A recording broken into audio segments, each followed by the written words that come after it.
Hey guys, तो हम लोग त्र्यंबकेश्वर दर्शन करने के बाद फिर वहाँ के मार्केट में घूमे। अच्छा लगा वहाँ का मार्केट। हाँ, बस थोड़ा कॉस्टली है, लेकिन हम कहीं भी घूमने जाते हैं तो मार्केट तो थोड़ा कॉस्टली होता है।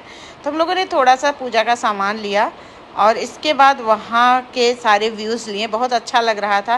क्योंकि ये त्र्यंबकेश्वर मंदिर हम लोगों के वॉकिंग डिस्टेंस पे था, तो हम लोग काफ़ी मतलब 2-3 दिन जो भी रुके, तो 2-3 दिन आराम से यहाँ तक आते थे। बढ़िया कुछ खा पी के जाते थे यहाँ से और घूम के जाते थे। मार्केट से जो कुछ भी सामान लेना होता था तो सब लेके जाते थे।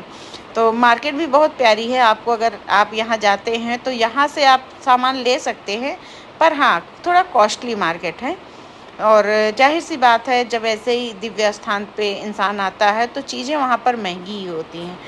तो हम लोगों ने कुछ पूजा का सामान लिया। मुझे तो खैर पूजा का सामान ख़रीदना ही पसंद है। बाकी मैं ये माला वाला तो मैं ख़रीदती नहीं हूँ, तो मैंने सिंदूर लिया और कुछ पूजा का सामान लिया, क्योंकि मेरा मन था कि मैं यहाँ से सामान लूँ। तो इसके बाद फिर हम लोग घूमते घूमते शाम हो गई और भगवान जी के निद्रा का समय हो गया था। तो ये शिवलिंग बहुत आपको मैं दर्शन करा रही हूँ त्र्यंबकेश्वर महादेव का, जो कि आप साफ रूप से यहाँ पे दर्शन कर सकते हैं। ब्रह्मा, विष्णु, महेश, ये तीनों इसी शिवलिंग के अंदर हैं। तो मैंने टीवी के द्वारा आप लोगों को ये दर्शन कराया, क्योंकि टीवी में ही आप ये दर्शन कर सकते थे।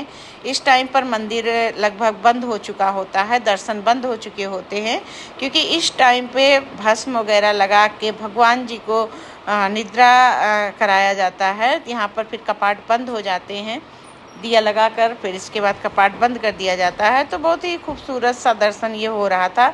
तो मैंने सिर्फ आप लोगों के लिए इसका जो है वीडियो बनाया। और चूँकि टीवी से बनाया तो बहुत साफ तो नहीं बन पा रहा था, लेकिन फिर भी मैंने कोशिश की। और ये है भगवान जी की आरती, संध्या आरती जब हुई थी तब की। तो बहुत ही सुंदर सा सजाए जाते हैं भगवान जी। और इसके बाद ये उनका मुकुट लगाया जाता है और बहुत ही खूबसूरत आरती होती है यहाँ की। तो आप कभी भी जाइए तो उनका श्रृंगार और आरती ज़रूर देखिए। भगवान जी के दर्शन के बाद हम लोग निकल चुके थे गंगा द्वार। जी हाँ, गंगा द्वार पर्वत पर, जहाँ पर भगवान शिव ने अपनी जटा पटकी थी और वहाँ से गंगा जी का उद्गम हुआ था। तो ये है गंगा द्वार, जहाँ पर से गंगा जी बूंद बूंद करके यहाँ इनको गंगा गोदावरी भी कहते हैं और दक्षिण मुखी गंगा भी कहते हैं। क्योंकि यहाँ की कहानी ये है कि गौतम ऋषि एक बार गौ हत्या उनके ऊपर लगी हुई थी, तो इसकी वजह से मुक्त होने के लिए उन्होंने गंगा जी को अपने पास बुलाया। तो सुनिए पंडित जी क्या कह रहे हैं। गोमुख है, गाय का मुख है।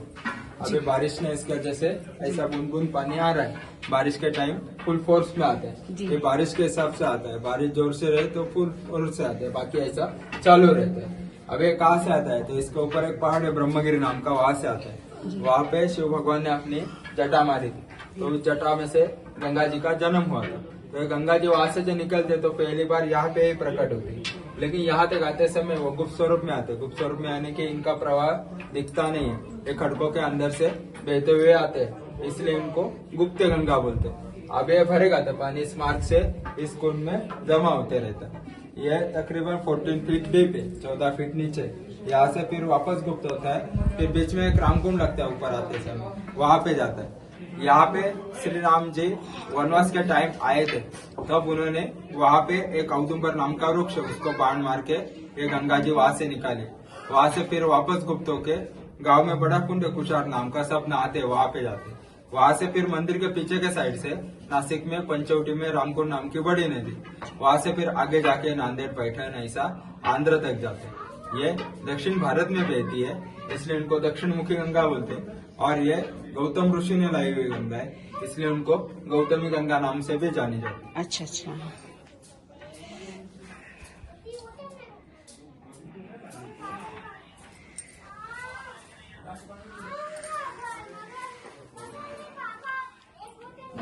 तो गैस, गंगा दर्शन करने के बाद हम लोग पहुँचे वहाँ पे जहाँ पर गौतम ऋषि और माता अहिल्या ने पूजा किया था 108 शिवलिंग बनाकर। जी हाँ, ये है 108 शिवलिंग। यहीं पर गौतम ऋषि ने तपस्या की थी भगवान शिव को धरती पर लाने के लिए। और जब वो धरती पर आए, ब्रह्मगिरी पर्वत पर आए, यहाँ पर एक पर्वत है जो ब्रह्मा विष्णु महेश के नाम से भी विख्यात है। तो यहाँ पर गौतम ऋषि ने 108 शिवलिंग बनाकर पूजा किया है। ये शिवलिंग अब धीरे धीरे ख़त्म हो रहे हैं, क्योंकि डेली नहलाया जाता है, पूजा किया जाता है। इसकी वजह से शिवलिंग अब छोटे हो गए, वरना कोई कोई शिवलिंग बहुत बड़े थे। तो हम लोगों ने यहाँ पर भी बैठकर पूजा किया। ये स्थान गंगा द्वार के पास ही है, जहाँ पर गौतम ऋषि जी ने पूजा किया। और पूजा करने के बाद फिर हम लोग अपने घर की तरफ रवाना हो गए। जी हाँ, हम लोग आ गए थे सीता जी की गुफा। सीता जी की गुफा ये वही स्थान है जहाँ पर शूर्पणखा की नाक जो है लक्ष्मण जी ने काटी थी, और सीता जी यहीं पर पंचवटी में रहती थी। यहाँ का नाम पंचवटी कैसे पड़ा मैं आपको बताती हूँ। यहाँ पर 5 वट के वृक्ष हैं। मैंने अभी 1 वट का वृक्ष दिखाया, इसी तरह 5 वट का वृक्ष है जहाँ पर जिसके वजह से पंचवटी नाम है। और ये है सासाराम काला मंदिर, और ये है पंचवटी की वो नदी जहाँ पर भगवान राम ने बाण के द्वारा गंगा जी को प्रकट किया था। तो गाइस, काला राम मंदिर भी वो स्थान है जहाँ पर भगवान राम आराम करते थे। तो ये सीता गुफा के जस्ट पास ही है। तो आप लोग कभी भी जाइए तो सीता गुफा ज़रूर देखिए, बहुत ही सुंदर गुफा है। वहाँ पर वीडियो बनाना अलाउ नहीं था, नहीं तो मैं आपको वो गुफा भी दिखाती।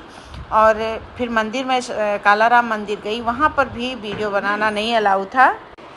इसके बाद हम लोग यहाँ पर दर्शन किए सब परिवार मिलकर। गंगा आरती का टाइम हो रहा था, लेकिन हम लोगों की ट्रेन थी 8 बजे की, तो इस वजह से हम लोग ज़्यादा देर वहाँ नहीं रुक पाए, वरना मैं आपको गंगा आरती ज़रूर दिखाती। तो गाइस, यहाँ से हम लोग निकल चुके थे इसके बाद अपने ट्रेन के सफ़र पे। ट्रेन का